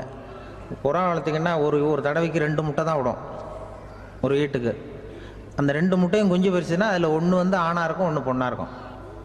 அது எந்த முட்டை ஆண் எந்த முட்டை பெண்ணுங்கிறத இயற்கை நிர்ணயம் பண்ணுது. அதை வந்து நம்ம மாற்றவே முடியாது. ரெண்டையும் அந்த பெண்ணாவோ ரெண்டையும் ஆணாவோ மாற்ற முடியாது நம்ம. அதனால் அந்த இயற்கையை புரிஞ்சுக்கிட்டு நாம் நடந்துக்கணும். அதனால தான் ஒரு கணவன் ஒரு மனைவி, அதான் ஒருத்தருக்கு ஒருத்தங்கிறது. ஒன்றுக்கு மேலேனா சங்கடம் தான். ஒரு பஸ்ஸில் வந்து ரெண்டு பெண்கள் வந்துக்கிட்டு இருந்தாங்களாம். பஸ்ஸு பிரயாணம். 2 பெண்கள் வந்து பக்கத்தில் உட்காந்துருக்காங்க. அந்த கண்டக்டரை கூப்பிட்ருக்காங்க, இங்கே வாயா அப்படின்னு அந்த ஒரு அம்மா கூப்பிட்ருக்கு. என்னம்மா அப்படின்ட்டுருக்கார். வந்து இந்த ஜன்னலை திறந்து விட்டு போ அப்படின்னு. சரின்னு பக்கத்தில் இருந்த ஜன்னலை திறந்து விட்டு அவர் போயிட்டார். பக்கத்தில் இருந்தாமா உடனே இங்கே வாயா மறுபடியும் வாயான்னு கூப்பிட்ருக்கு. வந்து என்ன இந்த ஜன்னலை மூடி விட்டு போ அப்படின்ட்டுருக்கு. மூடி விட்டு போனார். மறுபடியும் அந்த முன்னாடி கூப்பிட்டது வாமா வாயான்னு மறுபடியும் கண்டக்டரை கூப்பிட்டு, என்ன இந்த பார், இந்த ஜன்னலை வந்து நீ மூடி வச்சின்னா நான் மூச்சு திணறி செத்து போடுவேன். அப்புறம் உடனே பக்கத்தில் இருந்தம்மா தபாரியா அந்த அம்மா பேச்சை கேட்டுட்டு நீ திறந்து வச்சின்னா நான் குளிர் தாங்காமல் செத்து போடுவேன் அப்படின்ட்டு அவர் தலையை பிச்சுக்கிறார் கண்டக்டர். என்னடா பெரிய ரொம்ப போச்சேன்னு, கொஞ்சம் தூரம் பிரயாணம் இதில் கூட அட்ஜஸ்ட் பண்ணி போகக்கூடாதா அப்படின்னு. அப்போ அந்த பஸ்ஸில் பின்னாடி ஒருத்தன் கடைசி சீட்டில் வெயில் தாங்காமல் சட்டையெல்லாம் கட்டி போட்டுட்டு ஒரு கிராமத்து ஆள் பீடி குடிச்சிட்டு வரான். அவர் கூப்பிட்ருக்கான் அந்த ஆள், அந்த கண்டக்டர் இங்கே வாயா அங்கே என்ன தகராறு அப்படின்னு. அந்த எதிர்த்து வீட்டுக்காரன் வந்தானே முன்னாடி பஞ்சாயத்துக்கு, அது மாதிரி கண்டக்டர் இங்கே வாயா, அவன் ஏன் நீ என்ன சொல்ல போகிற அப்படின்ட்டு வந்திருக்கான். சட்டையெல்லாம் கட்டி போட்டு பீடி குடிக்கிறோம், பீடி புகையை ஊதி விட்டு அங்கே என்ன தகராறு அப்படின்னு கேட்டிருக்கான். ஒன்றும் இல்லையா, அந்த அம்மா வந்து ஜன்னலை திறந்தா செத்து போவேங்கிறது, இந்த அம்மா ஜன்னலை மூடுனா செத்து போவேங்கிறது, நான் என்னையா பண்ணுறது ஒரு ஆள், இதுக்கு ஏன் கவலைப்படுறேன், நான் சொல்கிறத கேள்வி, நான் தீர்த்து வைக்கிறேன் பிரச்சனையை அப்படின்னு சொல்லிவிட்டு பீடியை எடுத்துவிட்டு புகையை ஊதிவிட்டு சொன்னானா, கொஞ்ச நேரம் அந்த ஜன்னலை மூடி வை, அந்த அம்மா செத்து போவோம், அப்புறம் திறந்து வை, இந்த அம்மா செத்து போவோம், நாம் நிம்மதியாக போகலாம் அப்படின்னு சொல்லிட்டு பீடி குடிக்க ஆரம்பிச்சிட்டான். அவருக்கு கோவம் வந்துட்டுது கண்டக்டருக்கு. உனக்கு என்னையா நீ பாட்டுக்கு சொல்லிட்டு போடுவ, அந்த 2 அம்மாவும் செத்து போச்சுன்னா அவங்க வீட்டுக்காரனுக்கெல்லாம் யார் பதில் சொல்கிறது அப்படின்னா, கவலையே படாத 2 பேருக்கும் நான் தான் வீட்டுக்காரன். அதனால தான் அந்த யோசனையை சொன்னேன் அவங்ககிட்ட. அப்புறம் இதுதான் அந்த ஒன்றுக்கு மேலே போச்சுன்னா அது இயற்கைக்கு விரோதம், இப்படிலாம் ஆகும். அதனால தான் அவன் அவ்வளவு ஒன்றுமே வேண்டான்ட்டு கடைசி பெஞ்சு இதில் போய் சீட்டில் உட்காந்துக்கிட்டான். அப்படி அது இயற்கையை புரிஞ்சுக்கிட்டு வாழணுங்கிறது முக்கியம். குடும்பத்தில் வந்து கணவனுடைய பங்கு என்ன, மனைவனுடைய பங்கு, குழந்தை குட்டிகள்லாம் சொல்லுவாங்க. அப்படி இருக்கணும். கணவன்கிறவனுக்கு நிறைய சகிப்புத்தன்மை தேவைப்படுது. மனித நேயம்ங்கிறத பற்றி சொல்லுவாங்க. மனித நேயம் ஏன்னா ஒரு கணவன் கணவனாக இருக்கணும், மனைவி மனைவியாக இருக்கணும். ஒரு மனுஷன் வந்து இன்றைக்கி வந்து மனிதனாக இல்லை, மனித நேயம் குறைஞ்சி போச்சு, ஏது குடும்ப உறவுகள்லாம் ரொம்ப மாறி போச்சுன்னு சொல்கிறேன். இப்போ நாகரிகத்தில் அப்படி தான் இருக்குது. ஒரு இதில் ஒருத்தன் என்ன பண்ணியிருக்கிறான், ஒரு சின்ன பையனை கொண்டு வந்தானா, ஒரு சின்ன பையன் பக்கத்தில் இருக்கான். ஒரு பெரியவர் கேட்டிருக்கார், யாருப்பா அந்த பையன் அப்படின்னு கேட்டிருக்கார். இவன் சொன்னான்னா, இந்த பையன் எனக்கு தூரத்து உறவுன்னு இருக்கான். சரி, தூரத்து உறவுன்னா எப்படி அப்படின்னு கேட்டிருக்கான். இந்த பையன் எங்கள் அப்பாவுக்கு 8வது பிள்ளை அப்படின்னானா. கூட பிறந்தவனே அவ்வளோ தூரமாக போயிட்டான், 8வதாக பிறந்தான். அப்படி இருக்கு குடும்ப உறவுகள்ங்கிறது. மனுஷனுக்கு வந்து வேல்யூ விஞ்ஞானம் எப்படி போட்டிருக்குன்னா, ஒரு மனித உடம்பில் இருக்கிற கால்சியத்தை மட்டும் தனியாக எடுத்தால் ஒரு சின்ன ரூமுக்கு வெள்ளை அடிக்கலாமா. ஒரு மனுஷ உடம்பில் இருக்கிற பாஸ்பரஸை மட்டும் தனியாக எடுத்தால் ஒரு 40 நெருப்பு குச்சி தயார் பண்ணலாம். ஒரு மனுஷ உடம்பில் இருக்கிற இந்த கொழுப்பு சத்தை மட்டும் தனியாக எடுத்தால் ஒரு 7 சோப்பு கட்டி தயார் பண்ணலாம். அது மாதிரி ஒரு மனுஷ உடம்புல இருக்கிற இரும்பு சத்தை மட்டும் தனியாக எடுத்தால் ஒரு 2 அங்குல ஆணி 2 செய்யலாம். இவ்வளவுக்கும் விலை போட்டால் 42 ரூபா 50 காசு. இதுதான் மனுஷனுக்கு விஞ்ஞானம் போட்டிருக்கிற விலை. அது எப்போ அது ஒசரும்னா, அவன் மனுஷனாக இருக்கிற வரைக்கும் இருக்கிறப்ப தான். அதுவும் செத்து போனால் அதுவும் கிடையாது, செத்து போனால் அதுவும் குறைஞ்சிரும். மிருகங்களுக்கெல்லாம் அப்படி இல்லை, செத்ததுக்கு அப்புறம் விலை கூடும். அங்கெல்லாம் எல்லா ஊர்லேயும் பார்த்திங்கன்னா உயிர் கோழி 50 ரூபா, உரிச்ச கோழி 60 ரூபான்னு போட்டிருக்கோம். செத்ததுக்கு அப்புறம் 10 ரூபா அதிகம். மனுஷனை வந்து நீ உயிர் மனுஷன் 42 ரூபா 50 காசு, செத்ததுக்கு அப்புறம் 52 ரூபான்னா நீயே வச்சுக்கிடாது, எனக்கு இது கண்டு போட்டு.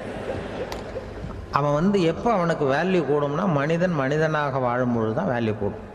குடும்பத்தில் வந்து அந்த பாசத்தோடு வாழணும்னு கடவுள்கிட்ட கேட்டு சொன்னாங்களே, அதுதான். இந்த சமூகங்கிறதும் ஒரு பெரிய குடும்பம்தான். அதனால தான் இந்த நாட்டுக்கு உள்ள பெருமையை எல்லாரும் ஒற்றுமையாக இருந்தால் எதையும் சாதிக்கலாம்ங்கிறது தான் இந்த நாட்டுக்கு உள்ள பெருமை. அப்படி நிரூபித்தோம். அதனால் சமூகங்கிறதும் ஒரு குடும்பம் மாதிரி இருக்கிறது தான் பெருசு. இப்போ சில இதெல்லாம் இப்போ ஜாதி மத வேறுபாடெல்லாம் வந்து நம்முடைய முன்னேற்றத்தை வந்து தடுக்கும். விலங்குகள் வந்து நம்மளோட மேலானது. அதான் ஒரு ஊரில் ஒரு சிவன் கோயில் இருந்து தான். சிவன் கோயிலில் அந்த புறாவெல்லாம் வளர்ந்துக்கிட்டு இருந்திருக்கு. அந்த மாடத்தில், சிவன் கோயில் மாடத்தில் புறாவெல்லாம் குடியிருந்திருக்கு. உடனே அதுக்கு கும்பாபிஷேகம் பண்ணுறதுக்காக ஊரில் திட்டம் போட்டாங்க. சிவன் கோயிலுக்கு வெள்ளடிக்க ஆரம்பித்தாங்க. வர்ணம் பூச ஆரம்பித்ததும் அதுக்கு சாரம் கட்டுவாங்கல்ல, இந்த குச்சியெல்லாம் வச்சு சாரம் கட்டுவாங்க. உடனே இந்த புறாவெல்லாம் என்ன பண்ணிச்சான், இனிமேல் நம்ம இங்கே வெள்ளை அடிக்கிறாங்க, கும்பாபிஷேகம் வருது, நம்ம இங்கே குடியிருக்க முடியாது, எதிர்த்தாப்புல எங்கே போகலான்னு பார்த்துருக்கு. இந்த உயரம் கோபுரத்தில் இருந்த புறாவெல்லாம் எதிர்த்தாப்புல ஒரு மாதா கோயில் இருந்திருக்கு, சர்ச்சு. அங்கே சில மாடங்களில் புறாவெல்லாம் இருக்குது, சில மாடம் இருக்குது. உடனே நம்மளாம் அங்கே போயிடும் கொஞ்சம் காலத்துக்குன்னு எல்லாம் புறப்பட்டு இந்த மாதா கோயிலுக்கு போயிடுது. அங்கே போனால் அங்கே இருக்கிற புறாவோடு சேர்ந்து இதுவும் குடியிருந்துகிட்ருக்கு. கொஞ்ச நாள் என்னாச்சு, அங்கே கிறிஸ்மஸ் வந்துட்டுது. கிறிஸ்மஸ் வந்ததும் சரி இங்கேயும் வெள்ளடிக்க ஆரம்பிக்கிறாங்க. நம்ம மறுபடியும் எங்கடா போகிறதுன்னு பார்த்தா அங்கே இருக்கிற புறாவோட சேர்ந்து இதுவும் சேர்ந்து நேராக ஒரு பள்ளிவாசல் இருந்தது. எதுக்கு அங்கே இருக்கிற மாடத்தில் போய் அங்கே குடியேறிட்டுது எல்லாம். அங்கே போனால் அங்கே ரமலான் மாதம் வந்து ரம்ஜானுக்காக அதையும் புதுப்பிக்க ஆரம்பித்தாங்க. இது என்ன பண்ணுறதுன்னு சொல்லி இந்த 3 செட்டு புறாவும் சேர்ந்து என்ன பண்ணிச்சு, எங்கே போகலான்னு பார்த்தா மறுபடியும் அதுக்குள்ளே இந்த சிவன் கோயிலில் கும்பாபிஷேகம் முடிஞ்சு போச்சான். முடிஞ்சிருக்கு, அங்கே போடுவோம் எல்லாருன்னு சொல்லி எல்லா புறாவும் அந்த சிவன் கோயிலுக்கு வந்துட்டுது. அங்கே போய் மாடத்தில் அதை குடியிருந்துட்டுது. அப்போ திடீர்னு ஒரு நாள் பார்த்தா ஒரே கலவரம் பூமியில் எல்லாம் ஒருத்தனை அருவாளை தூக்கிட்டு நிற்கிறான், குச்சி எடுத்து ஒருத்தனை சுட்டுக்கிறான். ஒரே கலவரம், சத்தம், ஒரே மத கலவரம் வந்துட்டுது ஊரில். அப்போது புறாவெல்லாம் மாடத்தில் இருந்துக்கிட்டு ஒரு குஞ்சு புறா அவங்க அம்மாட்ட கேட்டு தான், இது என்ன இந்த மனுஷனுக்கு என்ன ஆச்சு, இந்த மனுஷனுக்கு என்ன ஆச்சு, அவன் கத்தியை தூக்கிட்டு நிற்கிறானே அப்படின்னு கேட்டு தான். ஒரு குஞ்சு புறா அவங்க அம்மாட்ட கேட்டு தான், அம்மா புறா. இப்போ அம்மா அந்த புறா சொல்லித்தான், மனுஷனுக்கு இப்போ மதம் பிடிச்சிருக்கு, அதான் கத்தியை தூக்கிட்டு நிற்கிறான் அப்படின்ட்டுருக்கு. இப்போ நமக்கெல்லாம் பிடிக்கலையே அப்படின்னு தான். அப்போ அந்த புறா சொல்லித்தான், அந்த பாருமா, நாம் வந்து இந்த சிவன் கோயிலில் இருந்தாலும் நமக்கு புறான்னு தான் பேர், இந்த மாதா கோயிலுக்கு போனாலும் நமக்கு புறான்னு தான் பேர், பள்ளிவாசலுக்கு போனாலும் நமக்கு புறான்னு தான் பேர். அந்த மனுஷன் அப்படி இல்லை. அவன் இங்கே இருக்கிற வரைக்கும் இந்துன்னு சொல்லுவான், அங்கே மாதா கோயிலில் இருந்தான்னா கிறிஸ்தவன்னு சொல்லுவான், பள்ளிவாசலில் இருந்தான்னா முஸ்லீம்னு சொல்லுவான். அப்போ இப்போ குஞ்சு புறா அது என்ன இப்படி பண்ணுறாங்க மனுஷங்க, இப்போ அவங்கள விட நம்ம வசதி போல் இருக்க, நம்ம தேவலாம் போல் இருக்க அப்படின்னு தான் அந்த குஞ்சு புறா. அப்போ அந்த தாய் புறா சொல்லித்தான், உண்மைதான், அதனால தான் நம்ம மேலான இடத்துல இருக்கிறோம், அவன் கீழே நிற்கிறான் இன்னமும் அப்படின்னு சொல்லித்தான். இதுதான் அந்த குடும்பம்ங்கிறது, சமுதாயம்ங்கிறது ஒரு பெரிய குடும்பம்.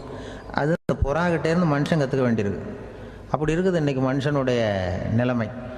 அதை வந்து புரிஞ்சுக்கணும். அப்படி தான் ஒவ்வொரு இதுலேயும் நாம் வந்து நடந்து கொள்ள வேண்டியிருக்குது. மிருகங்கள்டேருந்து கற்றுக்கிற வாய்ப்பெல்லாம் இருக்குது. அப்படி சொல்லுவாங்க. அந்த இதில் வந்து நம்ம குடும்பத்தில் வந்து என்னென்னா, இப்போ இந்த பிள்ளைகளை பற்றி சொல்லுவாங்க. இப்போ ராமர் லட்சுமணர் கதை சொல்லுவாங்க. அதாவது ராமரும் பரதனும் பந்து விளையாடிக்கிட்டு இருந்தாங்களாம் சின்ன வயசில் பந்து விளையாடிட்டு இருந்தாங்களாம். உடனே ராமர் வந்தாராம். வந்து கோசலை அவங்க அம்மா கோசலை மடியில் சோர்ந்து போய் உட்காந்தாராம். சந்தோஷமாக வந்து உட்காந்துருக்கார்.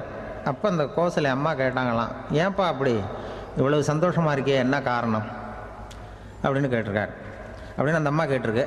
ராமன் சொன்னான்னா, இது என் தம்பியோட நான் பந்து விளையாண்டுட்டு இருந்தேன், பரதன், அவன் வந்து ஜெயிச்சுட்டான், நான் தோத்துட்டேன், என்னை வந்து அவன் ஜெயிச்சுட்டான், அவனுடைய வெற்றி வந்து எனக்கு சந்தோஷமாக இருக்குது, தம்பியோட வெற்றி, அதனால் நான் சந்தோஷமாக இருக்கேன்னு சொல்லியிருக்கு. அந்த அம்மாவுக்கு ரொம்ப சந்தோஷம், தம்பி ஜெயிக்கிறாங்கிறத பற்றி அண்ணன் வந்து சந்தோஷப்படுறானே அப்படின்னு. கொஞ்ச நேரத்தில் பரதன் வந்திருக்கான். அவன் சோர்ந்து போய் கலங்கி போய் வந்து அதே அம்மா மடியில் உட்காந்துருக்கான். நீ ஏன்ப்பா, நீ தான் ஜெயிச்சுட்டியாமே, நீ என்னத்துக்கு வருத்தப்பட்டுக்கிட்டு வர அப்படின்னு கேட்டிருக்க அந்த அம்மா. அப்போ பரதன் சொன்னானா, நான் ஜெயிக்கணுங்கிறதுக்காக அண்ணன் விட்டு கொடுத்தாரு, தோத்துட்டாரு, அதனால் எனக்கு வருத்தமாக இருக்குது. உண்மையில் அவர் தான் ஜெயிச்சிருக்க வேண்டியது, எனக்காக விட்டு கொடுத்தாரு அண்ணன், அதனால் நான் வருத்தப்படுறேன்னா. அப்போ அந்த அம்மா சொல்லித்தான், இப்படி தான் தம்பியினுடைய வெற்றி அண்ணனை சந்தோஷப்படுத்துது, அண்ணனுடைய தோல்வி வந்து தம்பியை வருத்தப்பட வைக்குது, இப்படி தான் இருக்கணும் அண்ணன் தம்பின்னா, அப்படி தான் குடும்பத்தில் இருக்கணும்னு சொல்லி அந்த அம்மா சொன்னதாக சொல்லுவாங்க ராமாயணம். அதே போல் இப்போ இதில் வரும், நபிகள் நாயகத்தினுடைய பேரர்கள் பாத்திமாவனுடைய பிள்ளைகள் 2 பேர், ஹசன் ஹுசைன் 2 பேர் நபிகள் நாயகத்தினுடைய பேரன்மார்கள். அன்னை பாத்திமாவனுடைய குழந்தைகள். ஹசனும் ஹுசைனும் பேசிக்கிறதே இல்லையா கொஞ்ச நாள். இந்த அம்மாவுக்கு அதை பார்க்குறாங்க, ஏதோ அண்ணன் தம்பிக்குள்ளே ஏதோ தகராறு போல் இருக்கு, ஏன் பேசிக்க மாட்டேங்கிறாங்க அப்படின்னு சொல்லி அந்த பிள்ளைகளை கூப்பிட்டு வச்சு அந்த அம்மா புத்தி சொல்லிச்சான். இந்த பாருப்பா, நீ வந்து அண்ணன் தம்பிக்குள்ளே இது மாதிரி இருக்கக்கூடாது, உங்கள் பாட்டனார் ஒரு புத்திமதி சொல்லியிருக்காரு, உனக்கு தெரியுமா? ஒரு முஸ்லீம் இன்னொரு முஸ்லீமோடு 3 நாட்களுக்கு மேல் பேசாமல் இருந்தால் அது அவனை கொலை செய்வதற்கு ஒப்பாகும் அப்படின்னு நபிகள் நாயகம் சொல்லியிருக்கார், தெரியுமா உனக்குன்னு அந்த அம்மா சொல்லிச்சான். அப்போ அந்த தம்பிக்காரர் சொன்னாராம், ஹுசைன் சொல்லியிருக்கார், அதுவும் எனக்கு தெரியும். அதே தாத்தா பாட்டனார் என்ன சொல்லியிருக்காருன்னா, அந்த 2 பேரில் யார் முதல்ல சலாம் சொல்கிறாங்களோ, யார் முதல்ல முன்னாடி பேசுகிறாங்களோ அவங்களுக்கு சொர்க்கம் கிடைக்கும், இறைவனுடைய ஆசி கிடைக்கும்னு சொல்லியிருக்கிறார். அந்த ஆசி அண்ணனுக்கு கிடைக்கட்டுமேங்கிறதுக்காக நான் பேசாமல் இருக்கிறேன் அப்படின்னா. அந்த ராமனும் பரதனும் எப்படி இருந்தாங்களோ அப்படி தான் ஹசனும் ஹுசைனும் இருந்திருக்கிறார்கள். அந்த பாசம்தான் குடும்பத்தில் வேணும். குடும்பத்தில் அண்ணன் தம்பி எப்படி நடந்துக்கணும், அம்மா பிள்ளை எப்படி நடக்கணும் அப்படிங்கிறது தான். ஏன்னா தாய் அம்மாவுக்கு எப்போதுமே பிள்ளைங்கள் அம்மா பக்கம்தான் இருக்கும். அம்மா பிள்ளைங்க தான் அதிகம். இதில் ஒரு பெரிய நீதிபதி இருந்தார் சென்னையில், உண்மையாக நடந்தது. சென்னையில் ரொம்ப காலத்துக்கு முன்னாடி காந்தி இருந்த காலத்தில் சென்னையில் ஒரு நீதிபதி, அவர் ஒரு நாள் கோர்ட்லாம் விட்டு ரொம்ப கஷ்டப்பட்டு ராத்திரி சும்மா போய் உடனே வீட்டுக்கு வரல. கோர்ட்டினுடைய நடவடிக்கை முடிஞ்சு வீட்டுக்கு வராமல் போய் எங்கெங்கேயோ போய் சுற்றிவிட்டு அந்த நண்பர்களோடு அப்படி உல்லாசமாக அப்படி கொண்டாடிவிட்டு நடுராத்திரிக்கு வந்திருக்கிறாரு வீட்டுக்கு 1 மணிக்கு. அப்போ அந்த வயசான அம்மா வாசல்லையே காத்துக்கிட்டு இருக்கு. உள்ளே போச்சு நீதிபதி, இன்னும் வந்து சேரலேன்னு வாசல்லே நின்றுட்டு இருந்துதான். அப்போ அது வந்த உடனே பலார்னு அரைஞ்சி விட்டாங்களாம் அந்த அம்மா. ஏன்டா அவ்வளோ தூரம் எங்கே போனேன், என்ன தான் நீதிபதியாக இருந்தாலும் அவங்களுக்கு புள்ள தானே, பலார்னு அரைஞ்சி விட்டாங்க. உடனே அவர் கலங்கி போய் அழுதாராம். மறுநாள் கேட்டிருக்காங்க அந்த பக்கத்தில் இருந்தவங்க, ஏன் நீ பெரிய நீதிபதி, பெரிய பதவியில் இருக்க, அதனால் உன்னை உங்கள் அம்மா அடிச்சிட்டாங்கன்னு அழுதியா அப்படின்னு கேட்டாங்களாம். அப்போ அவர் சொன்னாராம் நீதிபதி, இல்லை நான் இது மாதிரி எங்கள் அம்மாக்கிட்ட அடிக்கடி அடி வாங்குவேன், எப்போதும் அவங்க அடிக்கிற அடி பலமாக விழும், இப்போ அவங்க அடித்தது எனக்கு வலிக்கவே இல்லை, அந்த அளவுக்கு அவங்களுக்கு வயசாகிட்டுதே, பலம் குறைஞ்சிட்டுதேன்னு நினச்சி அழுதேன் அப்படின்னு இருக்காராம். அதுதான் புள்ள அம்மா பேரில் உள்ள பாசங்கிறது. இதே போல் நான் சொன்னது மாதிரி முன்னாடி இவர் ஒரு இறைநேச செல்வர் ஒருத்தர் இருந்தார். ஒரு அம்மா எனக்கு அப்பா தண்ணி கொடுப்பா அப்படின்றது படுக்கையில் இருந்த அம்மா. இவர் ஏதோ படிச்சுக்கிட்டு இருந்தவர், ஒரு சின்ன இளைஞர், உடனே ஓடி போய் ஒரு குவளையில் தண்ணி எடுத்துகிட்டு போய் அம்மாவுக்கு முன்னாடி நிற்கிறார். முன்ன அந்த அம்மா அதுக்குள்ளே தூங்கி போச்சு. இவர் அந்த தண்ணியை வச்சுக்கிட்டு அவர் பாட்டு நிற்கிறார். விடிஞ்சு போச்சு. விடிகிற சமயத்தில் அந்த அம்மா முடிச்சு பார்க்குது, பையன் தண்ணியோட கையில் வச்சுட்டு நிற்கிறார். ஏம்மா என்னப்பா நீ ராத்திரி பூரா தண்ணியோடு நின்றுட்டு இருக்கிறியா எனக்கா அப்படின்னு. அப்பா அவர் சொன்னாராம், ஆமாம்மா ராத்திரி தண்ணி தாகமாக இருக்குன்னு கேட்டீங்க, உடனே தண்ணி கொண்டு வந்துட்டேன். ஓடி வந்து பார்க்கும்பொழுது நீங்கள் தூங்கிக்கிட்டு இருந்தீங்க. தூங்கிட்டு இருக்கும்பொழுது உங்களை எழுப்ப வேண்டாம், தூக்கத்தை கெடுக்க வேண்டாம்னு நான் நினச்சேன், அதனால் எழுப்பலை. தூக்கம் முழிக்கிற சமயத்தில் உடனே தாகமாக இருக்கும், தண்ணி குடிக்கணும்னு ஆசைப்படுவீங்க, அதனால் தண்ணியை பக்கத்துலேயே வச்சுக்கிட்டு நிற்கிறேன் அப்படின்னு அந்த இளைஞர் சொன்னாராம். அப்படியே கட்டி பிடிச்சிட்டு நீ பிற்காலத்தில் பெரிய அறிஞராக வருவேன்னு சொல்லி அந்த அம்மா வரணும்னு சொல்லி இறைவனை வேண்டாங்களாம். அவர் தான் இஸ்லாமிய மார்க்கத்தில், தீன் மார்க்கத்தில் பெரிய ஆளானது. அதாவது ஷர்புதீன் யாஹ்யான்னு ஒருத்தர், அவர் பெரிய இஸ்லாமிய பேரறிஞராக வந்தார். இப்படி அம்மா பேரில் பாசமாக உள்ளவங்கள்லாம் இருந்தாங்க நிறையா. அப்படி அந்த குடும்பத்தில் அந்த பாசம் நேசம் எவ்வளவு இருக்கோ அவ்வளவுக்கு அவர்கள் உயர்வார்கள்ங்கிறது தான் நம்முடைய பெரிய இதெல்லாம் பெரியவங்கள்லாம் சொல்லியிருக்கிறது அதுதான். அதனால தான் அந்த கணவனுடைய பங்கு என்ன, மனைவியினுடைய பங்கு என்ன, பிள்ளைகளுடைய பங்கு என்னங்கிறத பற்றி ரொம்ப விவரமாக சொல்கிறதுக்காக தான் அதை பற்றி நாம் சிந்திக்க வேண்டிய நேரம் இதுங்கிறனால தான். கணவனுக்கு இது வந்துடக்கூடாது, அதாவது கோபம் வரக்கூடாது, நிதானம் வேணும் அப்படின்லாம் சொல்லுவாங்க. நிதானம், கணவன் கோபப்படக்கூடாதுமா. அதுக்கு நாங்கள் மனுஷனுக்கு சினம் தவிர்த்தல்னு பயிற்சியெல்லாம் கொடுக்குறாங்க. இப்போது மனுஷன் கோபப்படாமல் இருக்கணும், போகணும் வரணும், அதுக்கு சொல்லுவோம் நாங்கள். சும்மா கதை ரூபமாக சொல்கிறது. அங்கே வேதாத்திரி மகரிஷின்னு இருக்கார், அவர் இதில் சினம் தவிர்த்தல்னு பயிற்சியை கொடுப்பாங்க. குடும்ப தலைவர்கள் பெரியவங்கள்லாம் அந்த பயிற்சியை எடுத்துக்கணும். என்ன கூப்பிட்டாங்க ஒரு தரம், சினம் தவிர்த்தல்னு ஒரு பயிற்சி கொடுக்குறோம், அதில் நீ பேசுன்னாங்க. நான் சொன்னேன், நான் பயிற்சிக்கு வேணா வரேன், என்னை பேச வேண்டாம் சார், நான் பயிற்சி கற்றுக்கிறேன். என்ன இல்லை நீ அதெல்லாம் பயிற்சி நாங்கள் கொடுக்குறோம், நீ உனக்கு என்ன தெரியுமோ சொல்லு, மனுஷன் கோவப்படாமல் இருக்கணும், அதுக்கு ஏதாவது வழி சொல்லிட்டு போ அப்படின்னு கூப்பிட்டாங்க. சரின்ட்டு போனேன். அங்கே போய் நான் சொன்னேன், இது மாதிரி எனக்கு தெரிஞ்சது ஒரு கதை மாதிரி சொன்னேன். மீனம்பாக்கம் ஏர்போர்ட், அங்கே ஜப்பானுக்கு போக வேண்டிய ஒரு பிரயாணி லக்கேஜோடு நிற்கிறார் நிறையா. இதை வாங்கி பிளேனில் ஏற்றக்கூடிய ஒரு தொழிலாளி அவர்கிட்ட ஒரு சண்டை போடுறார், அடிக்க போகிறார், திட்டுறாரு, கண்ணாமலான்னு திட்டுறார். அவர் இதை ஒருத்தர் பார்த்துக்கிட்டே இருக்கார். அந்த சினம் தவிர்த்தல் பயிற்சி கொடுக்குற பேராசிரியர் ஒருத்தர் பார்த்துக்கிட்டே இருக்கார். இது எப்படி இவன் இந்த ஆள் அவ்வளவு கோபமாக அடிக்க போகிறான், திட்டுறான் அந்த பெரிய மனுஷன், இவர் பதிலுக்கு அவர் திட்டவே இல்லையே. அந்த அந்த தொழிலாளி சிரிச்சுக்கிட்டே சரி சார் சரி சார் அப்படின்னுட்டே இருக்கான். இவர் லக்கேஜை வாங்கி பிளேனில் ஏற்றுற தொழிலாளி இப்போ கண்ணாவனா அடிக்க போகிறான், திட்டுறான், முகம் செவந்து போச்சு.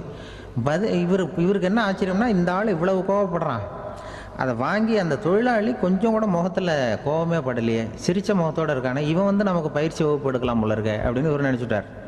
ரொம்ப நேரம் அவர் கத்திக்கிட்டு இருந்தார். சரி சார் சரி சார்ன்ட்டு அதை வாங்கிட்டு அவர் போயிட்டார். போனதுக்கப்புறம் இவர் இந்த ஆள் அப்புறம் பிளேன் வந்தது, ஏறி அவர் போயிட்டார், ஜப்பானுக்கு போயிட்டார். அதுக்கப்புறம் இந்த சினம் தவிர்த்தல் பேராசிரியர் ஓடி போய் அந்த தொழிலாளியை பிடிச்சி கொண்டு வந்தார். இந்த பாருப்பா, நான் காலையிலேருந்து பார்த்துக்கிட்டு இருக்கேன், அந்த ஆள் உன்னை அடிக்க வந்தான், திட்ட வந்தான், இவ்வளவு கோவப்படுறான், உனக்கு பதிலுக்கு நீ கோவமே படலையே, உனக்கு கோவமே வராதா, அது எப்படி நீ சினம் தவிர்க்கிறது, எப்படி உனக்கு கோவமே வரலையா அப்படின்னு கேட்டிருக்கார். அப்போ அந்த தொழிலாளி சொன்னாராம், அப்படி இல்லை சார், மனுஷன்னு பிறந்தா கோவம் படாமல் இருக்க முடியாது, எல்லாருக்கும் கோவம் வரும், அது அவங்கவுங்க வழியில் டீல் பண்ணுவாங்க, நான் அதை என் வழியில் டீல் பண்ணேன், அவ்வளோதான். அப்போ அவர் திட்டும் பொழுது உனக்கு கோபம் வந்ததுதானே? வந்தது சார். இப்போ அது எப்படி டீல் பண்ணேன்னு கேட்டிருக்கார்.